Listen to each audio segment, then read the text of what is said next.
Well, you are? Yeah, don't tell Jamie. Well, Jamie's already on, so it's too late. Dang it. I hate it when that happens, but we're not recording yet. No, not Jamie. yet. I He stopped said the not a recording. chance. Too late. Dang it. I hate it when that happens.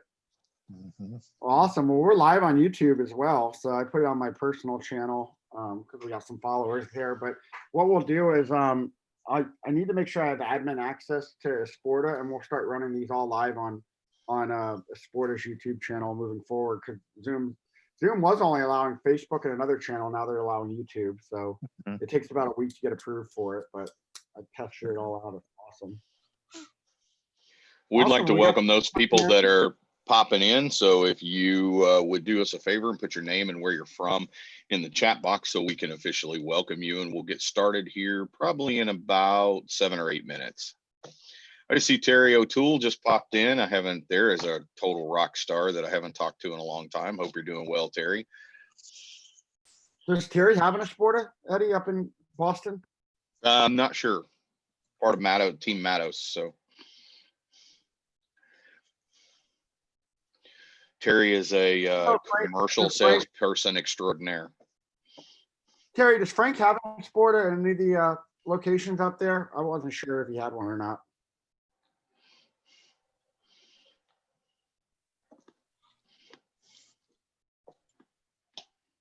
Terry, you can put your responses in the chat section. We have everybody muted.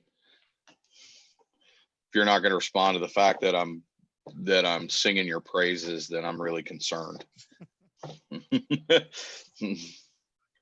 All right, if you're just joining us, go ahead. Oh, they don't have. I always thought Frank had one, but I guess he didn't. But they'd be a good fit for one up there with all their locations, having one at their centralized mega ship office in Providence.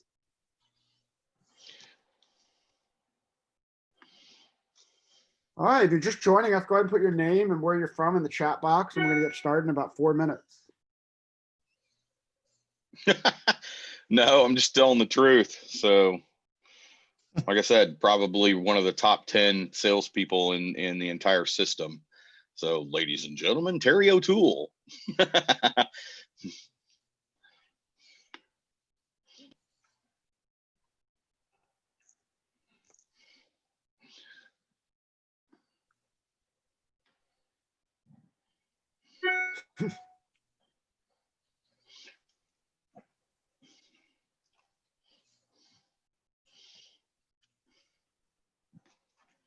So Russ, we're gonna have to come up with some new topics for the next webinar in the next week and a half or so. I'm already starting to wonder what you might have up your sleeves for the next big presentation. Well, I'm wondering. We've been working on a new training session for our network of operators, and it's on billing and Xactimate billing for soft contents, and we maybe could set up for people that are either already Sporta users that need some more information on billing, or if someone's considering the Sporta, well, how do we bill for soft contents? Is it profitable?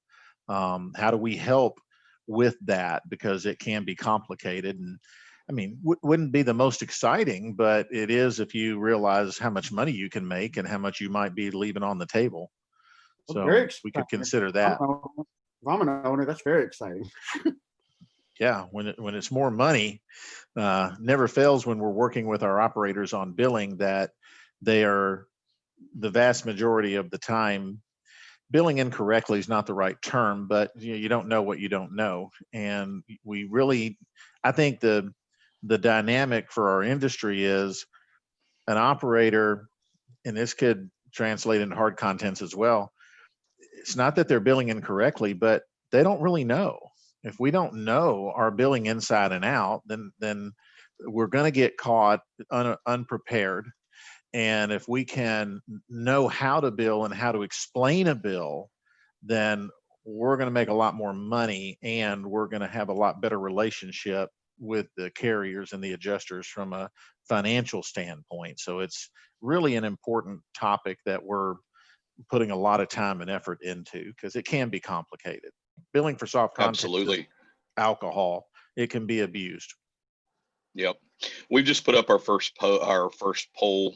If you're just joining us, don't forget to put over in the chat panel who you are and where you're from, so that we can officially welcome you to the webinar. We're going to get started just a couple minutes after to allow some people to trickle in. But our first poll is, what is your biggest fear about doing soft contents in-house as opposed to referring them out to probably current textile restoration vendors? If you can reply to that, because these are going to be some of the topics that we are going to address today. So Nick from Surf Pro South Philly, he's become a very good friend of mine, and is another one of these tremendous up and comers. He's going to do great things in this industry. So welcome, Nick.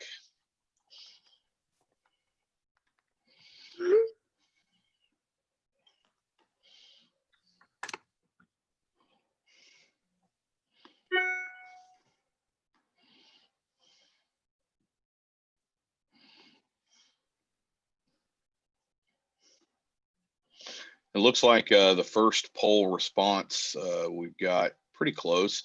The hassle of doing it in-house with our staff, we're definitely going to address that. And the liability of doing it in-house. You know, I know Russ can talk to this, but I think you actually absorb more liability by placing it in the hands of a third party. Because then you have no control over quality. You have no control over if something gets damaged or lost. You're stuck in the middle, having to make excuses for another vendor. You know, to me, it would be the same as subbing out your extraction.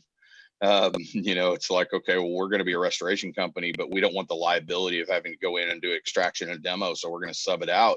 I think it's the exact same situation. I think it's, you know, I hate to use the term ignorance, you know, but ignorance means that you're not aware of a situation, or have no education on that situation. But I think once you find out how easy it is to do this, I think that this process is actually easier than the mitigation side. Well, and we will talk about that in detail. And I think the bigger point is, you're right. It's always better when you control your reputation instead of others controlling your reputation. Agreed. And again, we'll talk to a little bit later about, you know, about the fact that you have greater control over the customer experience. So we're going to get started here just in about another minute or two. If you're just joining us, please make sure you place your name and where you're from over in the chat section. We'd love to be able to tell you hello. And unlike last time, which Sean and I will both say we forgot to hit record, this one will be recorded and is recording. So we will send out a recording of this along with the slide deck and direct contact information for the gentleman at Asporta, as well as Sean and myself. So we'll get started here in just about 1 minute.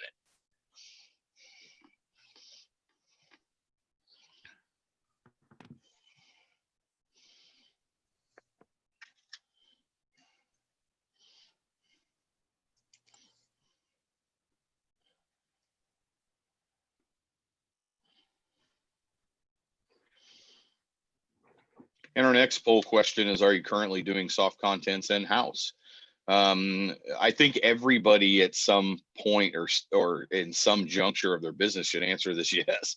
I would be shocked to see any restoration company that doesn't have a washer and dryer in their facility. So if you're doing any level of soft content, you should answer that question yes.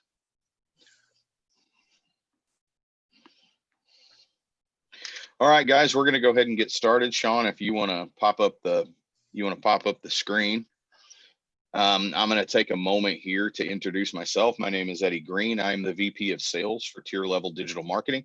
We also have Sean Lewis on, who is the founder and CEO of Tier Level. But more importantly, we're here and so honored and humbled to be partnered with Asporta Wash Systems.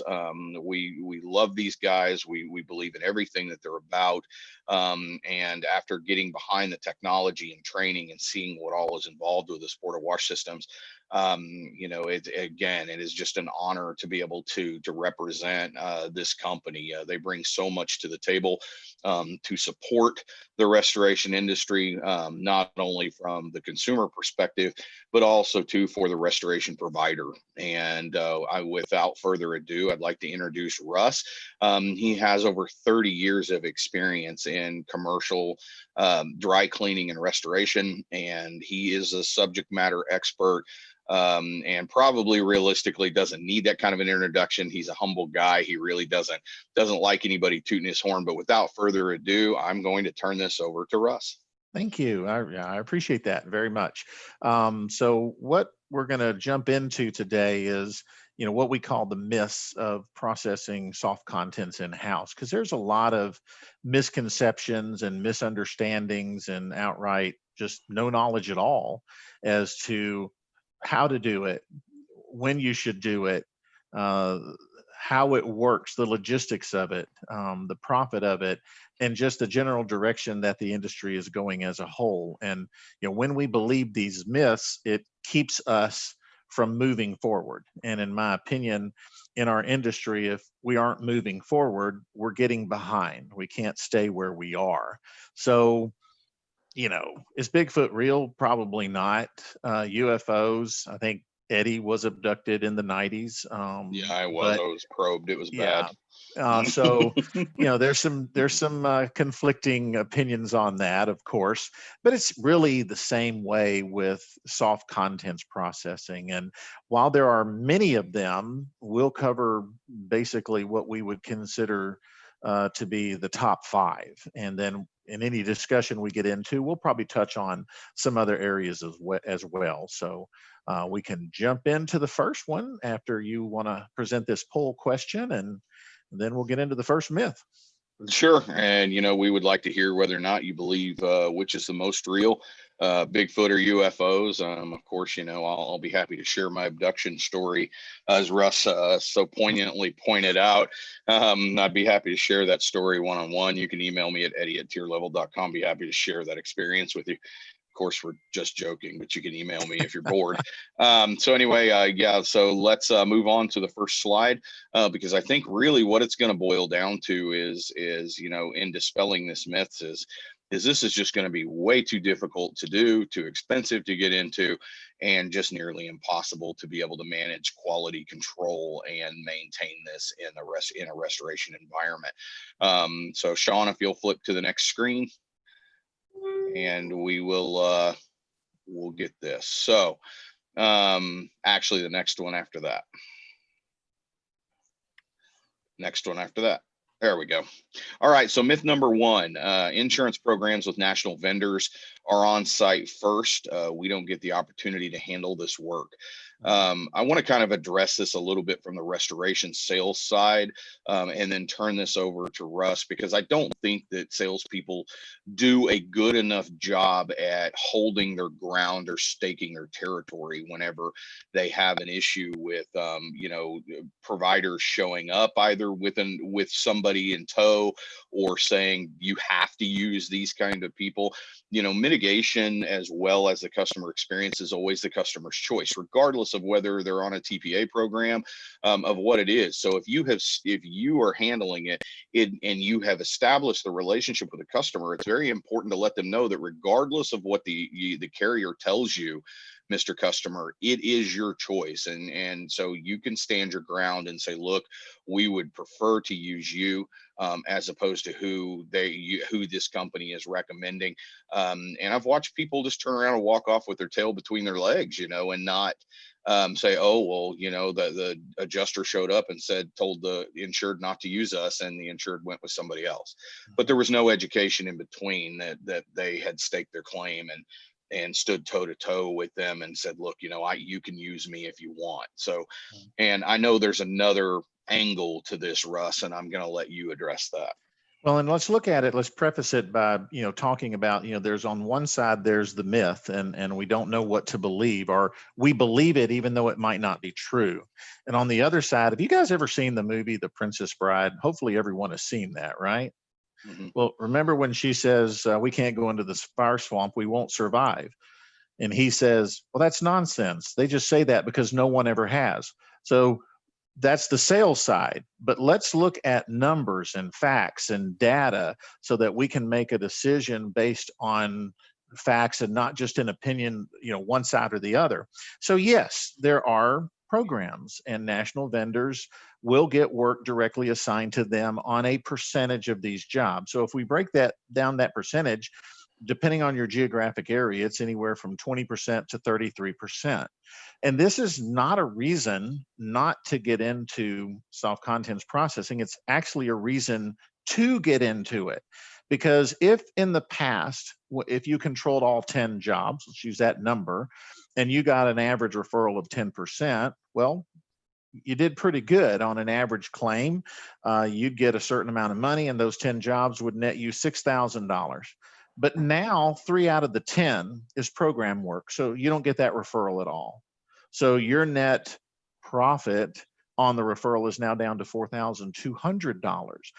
If you controlled the 7 claims, you do, because you wouldn't get a referral if you weren't referring them out, and you took the profit on that average job, now that goes to $21,000, way more than 4,200. So the decision, the benefit of it is not in the quantity, the number of claims, it's in the quality, what you can make from those claims. And that's why we need to look at it on that side of the equation, and not just, oh, well, we're not going to get 20%, or we're not going to get a third of that work. What you can get is a lot more profitable than what you can't get.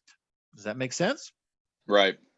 So if you could speak just a little bit, and then, if you want, I can kind of expand on it. Let's talk about the program work side. Let's say you're an independent, and you're not set up on the TPA programs, and you're not doing program work at all. The way to be able to go out and cultivate this through the insurance agencies, so that whenever the fires do happen, because the good thing about fires, which I hate to use that term, is that you have some time. Because typically there's cause and origin that's going to be in there. There's going to be an inspector that's going to have to come out and take a look at things. And then the adjuster is going to be assigned, beyond the desk adjuster, the field adjuster, to get on site. And then that's when they're going to make the recommendation. This could be as long as 3 to 5 days before you really get the opportunity to do anything with any of the contents, which allows you to really establish the relationship with the insured, so that and lay that groundwork, so that when they come in and say, well, no, we would prefer you use one of these 3 vendors that are on our program, you've already headed that off at the pass. Well, what you're referring to is what the industry would call leakage. So even in a program, 100% of those claims are not going to run through the program. You mentioned there's a lot of factors that come into play, but one of the main or major ones is a homeowner still gets to make that decision.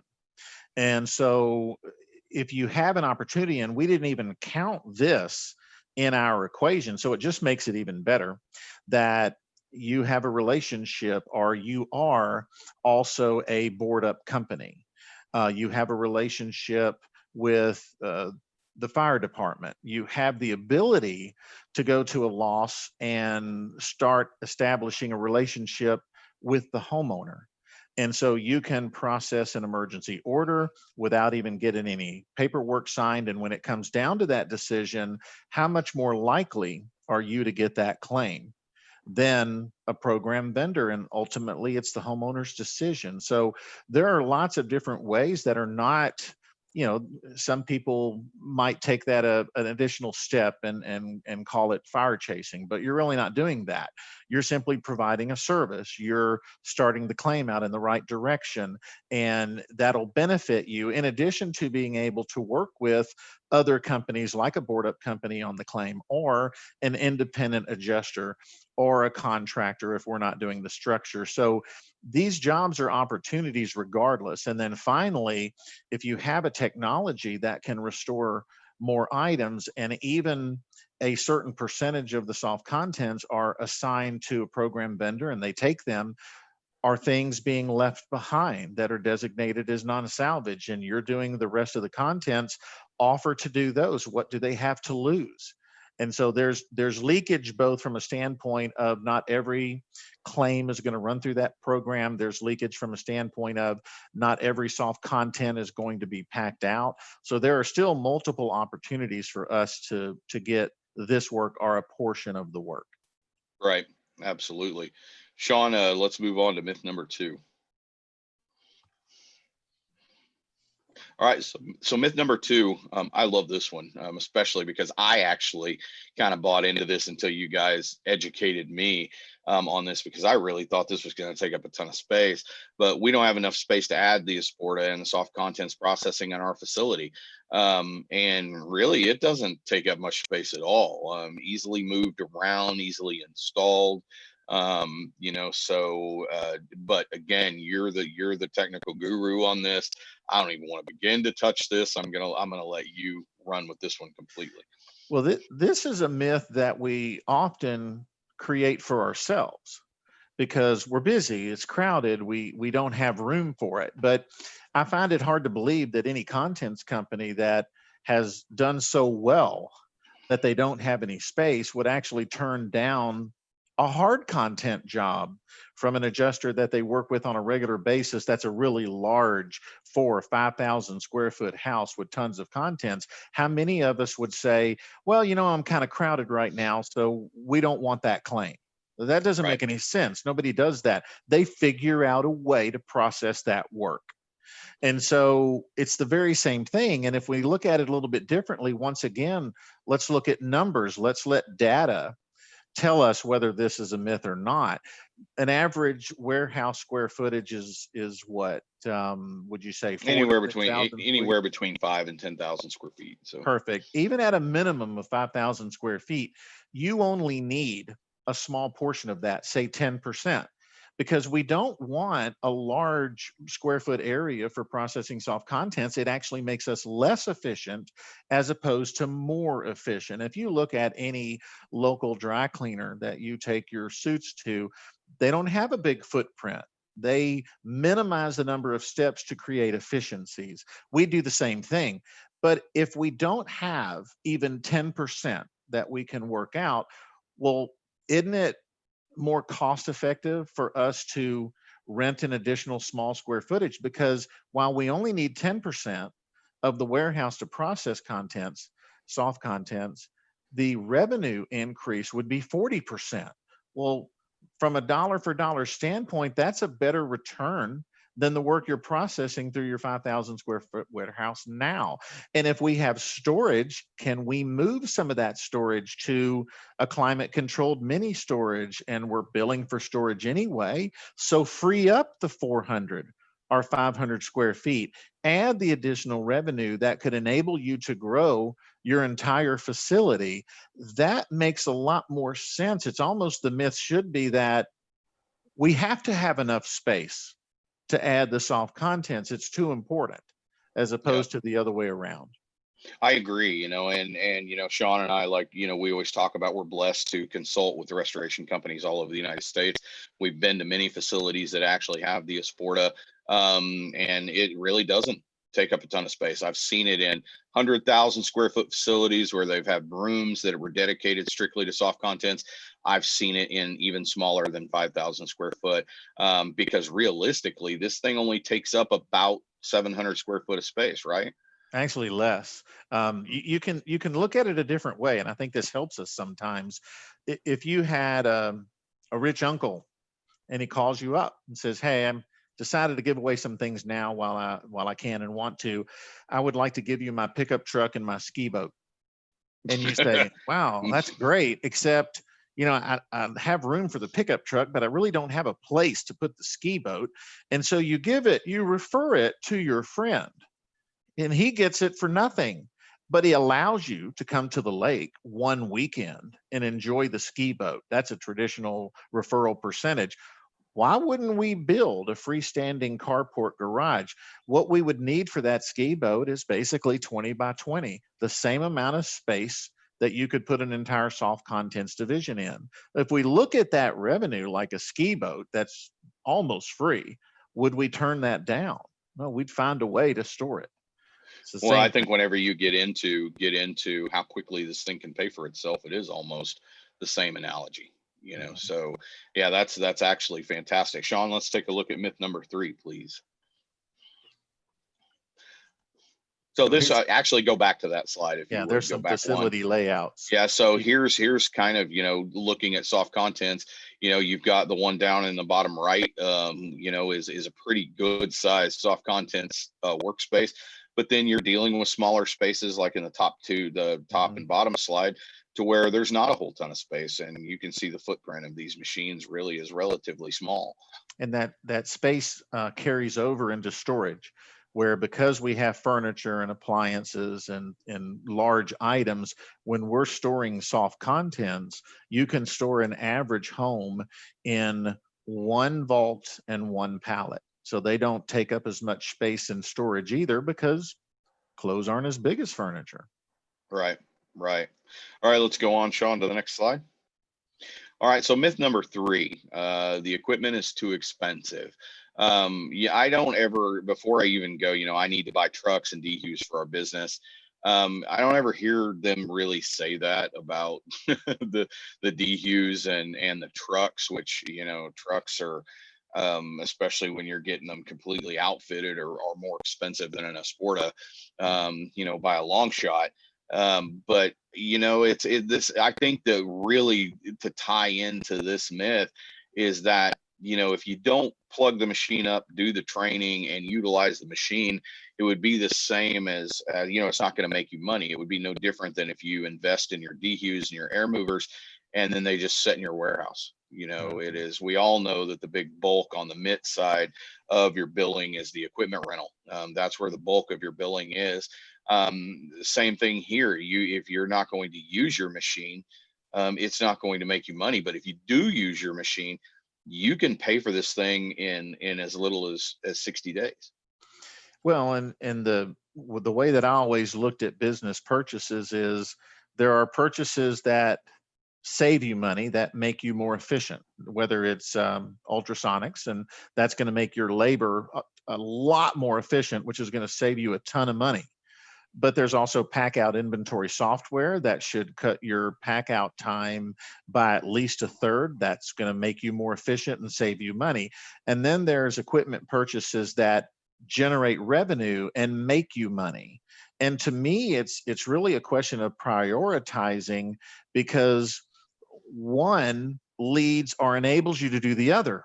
If we buy certain equipment that's saving us money, then we're having these expenses, and over a period of time, yeah, we'll recoup that.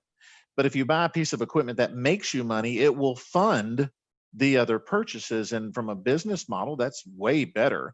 We use the analogy of a movie theater. People sometimes don't know this, but ticket sales are not profitable for movie theaters. They make their money on concessions.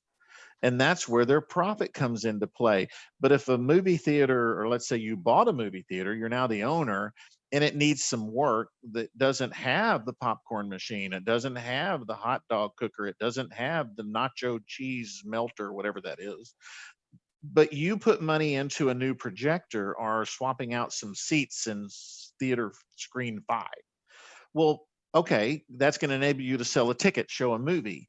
But wouldn't it be better if we fully operationally opened up the concession stand, and now that revenue funds our purchases that we need for the rest of the theater? Why is it any different in a restoration company? So let's add to our revenue significantly so that we can afford the other items that we want to help us become more efficient and raise our overall profit with that additional revenue. It just makes sense. And what you see now on the screen is an actual bill where the variable expenses for processing soft contents is so low, the profit margin is extremely high. And what can we do with that money? 80% profit would buy how many DHUs? 3 jobs like this would buy a truck. So we're using this revenue to fund purchases, and that's why we need to prioritize our purchases to enable us to purchase more. Well, I think even, I love that movie theater analogy because I think that you can even draw a deeper conclusion that, the textile restoration companies that you're currently sending your work to is the place that you have to pay all your ticket royalties to. If you were the movie theater, you're giving the bulk of that money to them and keeping a very small percentage of it for yourself. But if you own an Esporta machine, now you own the hot dog machine, the nacho machine, the Coke machine, to where a 10-cent Coke you're charging $5 for, and nobody even blinks at doing those kinds of things. But also too, if you look at the job profit percentage, 80% is on the high side of margin that you can make from it. And everybody wants more water jobs because the margins are so good, and you're making on the high side of mitigation just off of this. And this isn't a fictitious invoice. This is a real world generated invoice, correct? Correct. And absolutely from one of our operators. And you can actually even take that analogy a step further, which is what I love about analogies. You're already at the theater. You're going to buy the concessions. How many people don't buy the popcorn and the soda? You don't just walk right past it. Well, we're already at lost sites. The concessions are there if we want them, and they're very high profit. So it's really the same thing. When you have that ability to not have to market an additional revenue stream, simply increase the revenue stream you already have, of course you're going to be a lot more profitable because all those other expenses have already been taken care of. It's just there for you, whether you choose to get the popcorn or not. Well, and I think probably the one frustrating thing in consulting with people, and I know you and Jamie and Daryl probably all share the same frustration, is to listen to the complaint of we're not hitting our numbers. We're just not reaching our goals and objectives, and you have tools right here at your disposal to add literally $500,000 to $1 million worth of revenue per year. By not increasing your overall workforce, labor force, to be able to produce it with the same number of contents people that you currently have, to do it more efficiently, to increase profit margin, and be able to have actionable measures and metrics in place to be able to present your salespeople with an additional touch point for clients, an additional sales commissionable revenue source. And B is to increase the customer experience, and C, those actionable measures to be able to help you achieve your goals and objectives for the year. And it's all right there. And I think that so many times I look at these as myths, but I also too believe that a lot of people use them as excuses, as opposed to trying to find solutions to be able to hit the revenue numbers when it's staring them right in the face. So let's move on to myth number 4. We already have a relationship with our dry cleaner. We get a referral fee.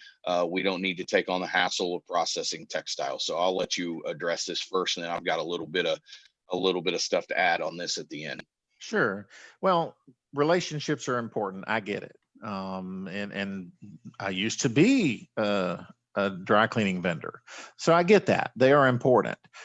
By the same token, when it comes to a pure business decision, that is simply one factor, and it can be a detriment as opposed to a benefit. And we also need to recognize where we are as an industry.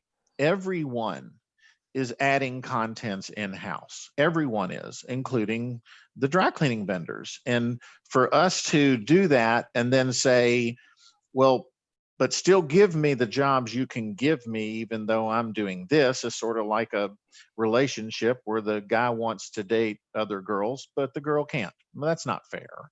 And so if we take the relationship equation out of it and simply look at it as a business decision, and also, myths keep us from seeing the future. It doesn't matter what we did a year ago. It's way more important what we're going to be doing next year. And if we can recognize the trends in the industry where more and more companies are bringing more and more contents in-house, and the insurance industry is responding to that and asking for that because they're closing down regional offices, they're cutting back on staff, more and more they need one point of contact. They need companies that are going to be able to help them mitigate the claim with less staff. And so if we don't recognize that trend in the industry, or we put more emphasis on the relationship as opposed to the business side of it, then again, just like we talked about before, we're not responsive, we're not proactive, and we fall behind. We're not staying where we are, we're falling behind other companies that do.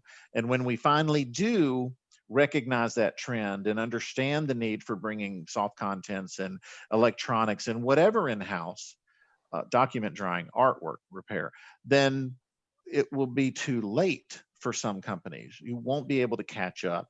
And that's what I predict, that regardless of relationships, as little as 5 years from now, every company will be doing everything. And then Right. it's just pretty much a level playing field at that point. They're already doing it now.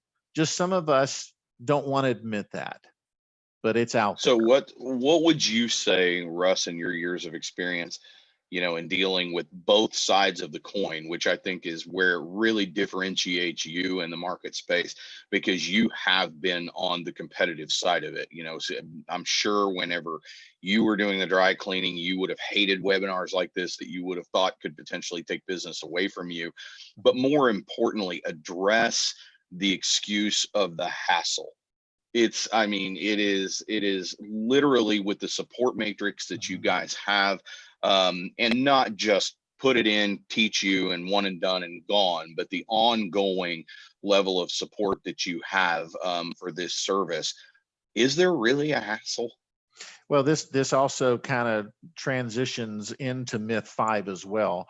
A hassle is not the right word. When I was on the other side and all I did was soft contents, I looked at hard contents and said, that's got to be a hassle. I could never do that. But it's simply because I didn't know anything about it. And that's one of the barriers that enable us to hang on to these myths and say, well, I can't do it because of that. Well, we just don't know what we don't know, right? And when I did soft contents, hard contents looked really difficult to me. When I started working with inventory pack out software, I learned a lot more about hard contents. And what I learned was, is it easier than soft contents? No. Is soft contents harder than hard contents? No. They're very similar. They have things that are easy and hard. Although I used to joke that, if you drop a plate of grandma's china, it breaks. But if I drop a shirt, I just pick it up. And so in some ways it is a bit easier, but when it comes into the support and ongoing training, which is my role, we've even made it easier because the Esporta is more of a relationship than a business transaction. Because the restoration industry is our focus, we're not selling to retail dry cleaners. We're not selling to hospitals and schools. We're focused on the restoration industry. So everything we do, from a standpoint of the proprietary detergents and wash cycles to our ongoing training on best practices from the pack out to the move back, and even now our new training session we talked about initially at the start of the webinar, billing and inventory, we are there to actually take the hassle out of the process. And when it goes to the next slide and we talk about, how's our staff going to process these things, you'll see even more. We can actually just segue right into that.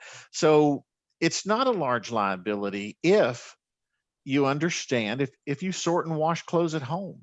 And the dynamic of our users are not dry cleaners. We don't want them to be dry cleaners. Even dry cleaners don't want to be dry cleaners, because I was one and didn't want to be one.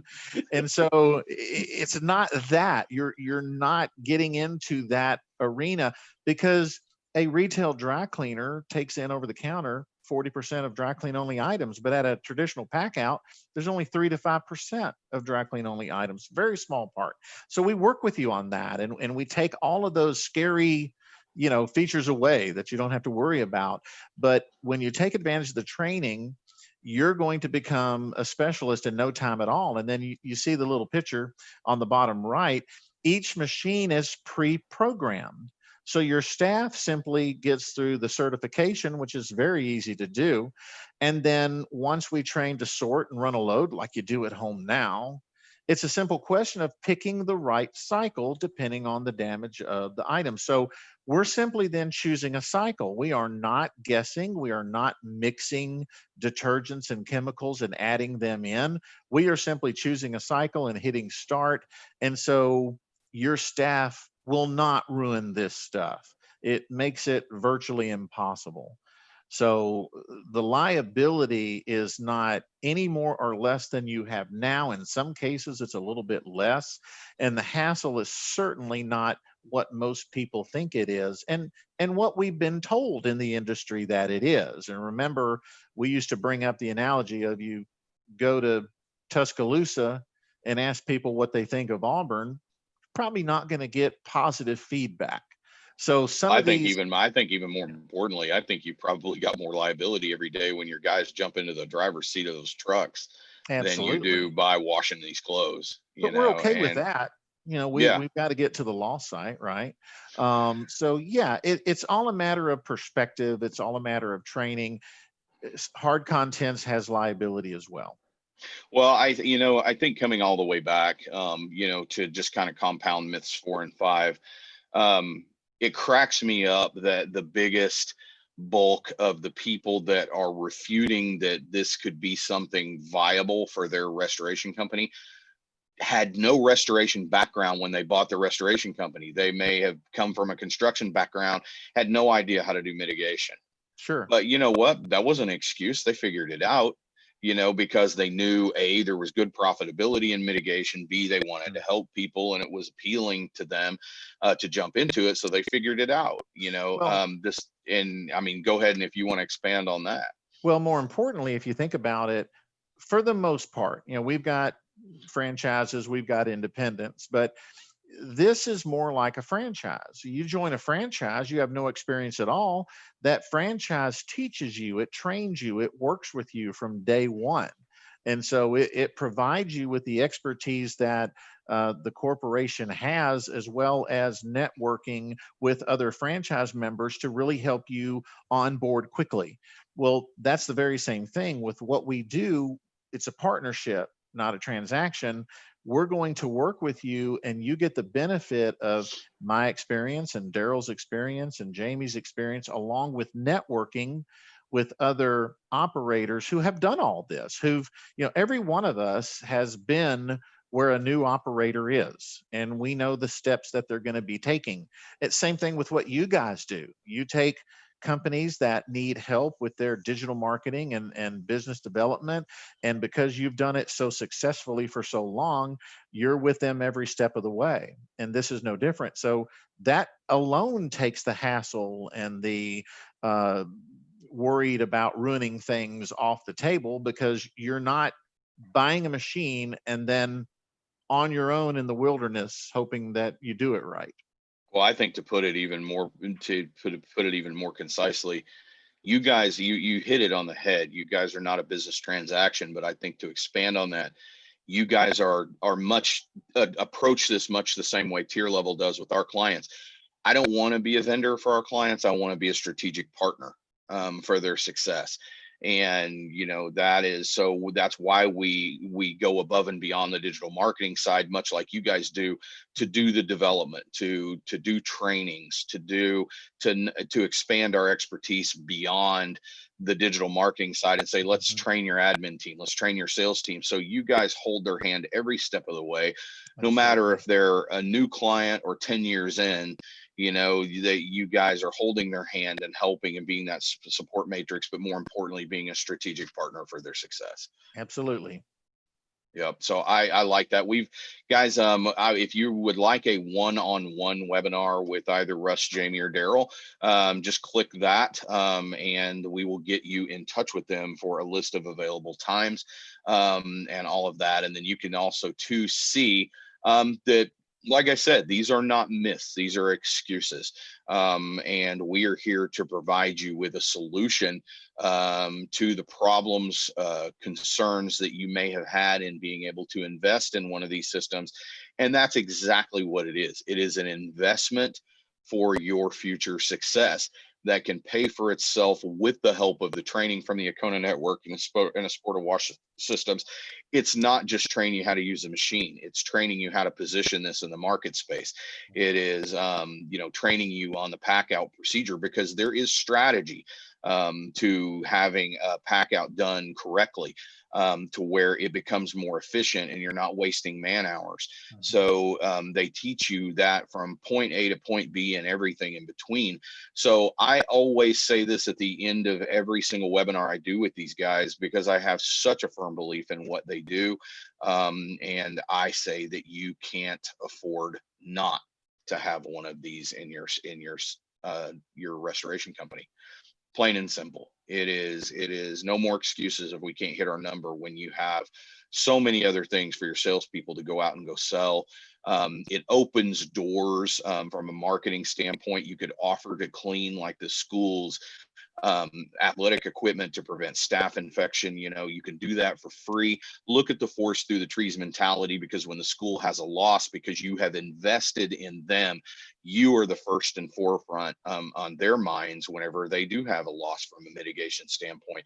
Maybe you do this with the fire department for the COVID-19 stuff, and just as a way of saying thank you for their service. Maybe you offer to do it for hospital scrubs. Maybe you go out and use this to go increase your customer experience with hotels and taking on their linen cleanings and taking away from linen services. There's so many ways to be able to go out and market this and use it as an immediate revenue generator. And that's what Russ and Jamie are here to do. Not just sell you a machine, but teach you how to position it in your market space. So we're going to open this up for questions and answers. I know there's not a ton of people online right now, but we will be sending out this recording to everybody from last week's attendance and this week's attendance. But if you have questions or comments, use the chat section and we will field those at this time. And Russ, I'll let you kind of expand on some other things while we're waiting for questions. Okay, sure. Well, and everything you said, obviously, we appreciate it. And our goal is, if you're not successful, we're not successful, and we're going to help in so many different ways that you can't even imagine. And like you've said, even just one small example is we work with operators on the pack out process, and we find that just as with even other restoration companies that do soft contents, in many cases, the pack out process is incredibly inefficient. And we can take a pack out process on an average job from 6 hours to 2.5. And this starts multiplying the ability for you to process soft contents with minimal staff requirements. So right. There are so many areas that we get down into just the logistics, not generalities and try to do this and have you considered that, but we're going to give our operators best practices on the most efficient way, the best way. And every single thing we do is, to me, from a marketing standpoint, I tell people all the time, how many marketers do you have on your staff? And if they only tell me 2, then I know they don't get it, because every single employee is a marketer. And so we approach things like the pack out, like the emergency order, as a marketing opportunity, not just a way for us to make money on this job, but how we can make money on job after job after job. So it gets into a lot of detail that I think even operators can apply to their hard content division as well. Now, we did have a question from what type of a ramp up procedure from install to really feeling like that they can attack, soft contents effectively and efficiently. What's the ramp up procedure typically look like? Very short period of time. In fact, I can't tell you, not that I'm recommending this, how many of our new operators actually bring in a couple of soft contents job and then order the machine. Not recommended, but it does happen. So when you get the machine, from the time you order it until you actually get delivery is usually within 30 days. Installation is extremely easy because it's a soft mount machine with only the electrical hookup of 220 and relatively small water lines in and out, almost like a regular washing machine, and then your drain. So installation is extremely easy and cost effective. And then to become a certified Esporta operator, a key member of your staff would literally probably in a day or less than 2 days be able to learn what they need to learn, get certified, and now we're ready to start operation, which on the machine itself, not only do we have the HDMI, but an iPad that's connected to the cloud. And on this iPad are multiple documents, webinars, recordings, Skype help. It explains everything that you need to know about what you're processing. And so a normal or traditional operator, once they get the machine, is up and running in less than 2 weeks. So very quickly. Sean, I know you had a question. Yeah, how different, I mean, I know you talked about how easy it was to install. Just a couple other questions we had that came in. It says, one of them was, I heard many times a Sporta can't clean like dry cleaners. What about finishing garments? How would you answer that, Russ? Well, and that's where we have to recognize that restoration cleaning for soft contents is way different from dry cleaning soft contents in a good way, because the vast majority of our things are not dry clean, but a lot of things are going to be on hangers in a closet that we're going to deliver back on hangers, and we are going to finish them. But we start out with finishing equipment that's very inexpensive and self-contained, meaning we don't have to set up a dry cleaning facility for finishing. We don't have to have what we call a boiler room. A lot of people aren't going to know what that is, but it is a much smaller footprint that is less automation and more by hand, but still extremely profitable. Then as we grow, we graduate up to a more automated, but still self-contained unit where we're able to finish the clothes very efficiently. And so we're going to have a footprint for processing and finishing that is much, much smaller than a traditional retail dry cleaner. So all of these steps in your journey, we're going to be helping you and training you from day one. And just as with your hard contents, there are going to be items that are wash, dry, fold. They're going to be in a box. There's going to be items that are cleaned and put in a box, like shoes, hats, purses, belts. Not everything's going to be on a hanger. But that process we work with our users on to make them restoration specialists, not dry cleaners. You know, one of the things I never even thought about until just now was that you can cut your Centos expense and start processing all your uniforms in-house. Absolutely, For can. all your production people. And I know that was a fairly big expense. The franchise that I worked for, between the 3 licenses, we had probably close to 50 to 60 production techs. So I would see Centos, I'm not trying to slam Centos, but I'd see them bringing in hangers upon hangers of uniforms, and this would cut that expense out, because you would have the ability to process that along with all of your temp labor shirts and vests and everything that you're sending out to be cleaned can all be done now in-house.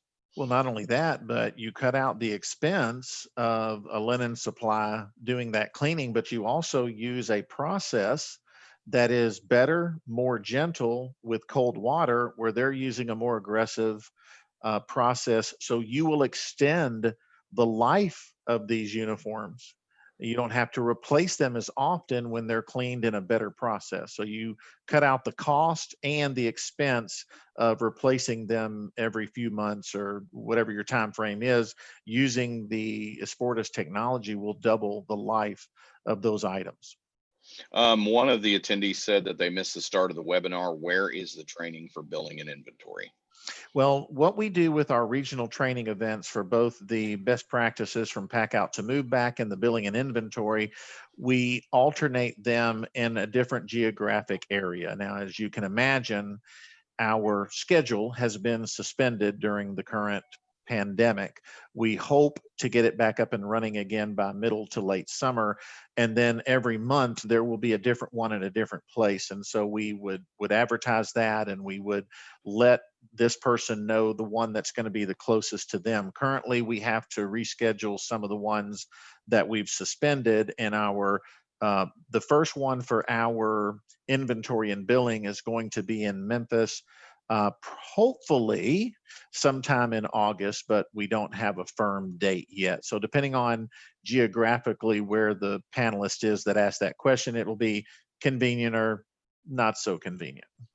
Gotcha. Another Eventually it'll question, get there. Go ahead, another Sean. question real quick. How many texts would, somebody asked, how many texts would you need? How many days would it be needed to process an average job? For example, an $8,000 job that you provided on your example. Can you kind of walk through like how many employees and what that would look like just from start to finish? Sure. So on an $8,000 job, you're probably looking at about 2 days of, well, really a day and a half of processing in the Esporta. Keep in mind that as we process certain items and we teach you the order that you'll both sort, inventory, and process, so that we can actually be doing other tasks with our soft contents division at the same time. So as we process an inventory and start cleaning the items, then some things are going to go in a drying room, and some things are going to be folded and boxed, and other things are going to be finished. It would take pretty much the whole week to do the entire process from start to finish, with 2 job techs and maybe 1 part-time that might be a contents production person running the ultrasonics that helps in between. So relatively little labor involved, and you can process that $8,000 job in 5 days or less. One of the questions that we had, or actually was more of a concern, was that they have been producing soft contents for quite some time, and the footprint with the drying racks and clothing racks and everything really gets cumbersome and takes up a lot of space. Can you just kind of expand a little bit on the fact, that you did before about, because you can fold the clothes and compress them and keep them in a smaller area, just kind of expand a little bit on that.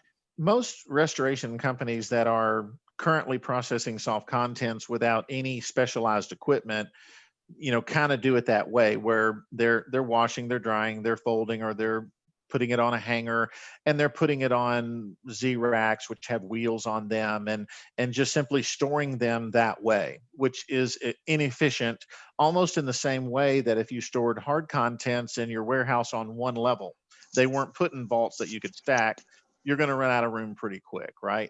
So what we teach people is the varying ways that they can store more more soft contents in a smaller area, because that $8,000 job could almost fit in one vault if you have multiple layers in that vault, along with pallets for your boxes. So it is simply that they don't have the information they need. You don't know what you don't know, right? That there's a better and more efficient way to store soft contents than they're currently doing now. And it's a simple, just one way to look at it is, I stored them on freestanding racks instead of Z racks that have that middle bar and it's on wheels, so that I could put my boxes underneath the clothing. Well, that right there maximizes even that space that you're doing. But when we use vaults, we can store a tremendous amount of clothing in a pretty small space. Gotcha. All right. Does anybody else have any additional questions? Again, we will be sending out a copy of this recording, link to the recording, as well as a slide deck and information on how to reach Russ, Jamie, and Daryl. And we'll wait just a couple seconds for any additional questions. Sean, do you have any closing comments? No, we will get this recording out to you this afternoon, along with the slide deck, and then some of you requested the free guide as well. We'll make sure we get that out. It was very well written by Russ and the team of Sporta. Russ will be putting out more content this year, which I highly recommend. We are going to be doing some more webinars coming up this summer. With the lack of travel right now, this is a great way to get that education and value out there. So Russ has got some more titles in terms of billing and processing and some more in-depth stuff that's going to be targeted for a lot of people. We're the sporters are right on the edge of looking at bringing it in-house. So, definitely stay tuned with us. We'll have you on our email list. We'll make sure you get the updates for that. And we're super excited to continue to converse with you guys this summer. Absolutely. And guys, like I said, as a closing comment, I've had the pleasure of getting to know these gentlemen personally. And they truly operate with a servant's heart and are all about relationship. So it is genuinely one of the best investments you can make for your facility, because again, they believe they want to see you succeed with it. They don't want to just sell you something and walk away.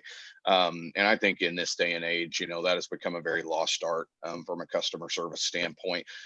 So again, it's our pleasure and honor to be ambassadors and represent these guys.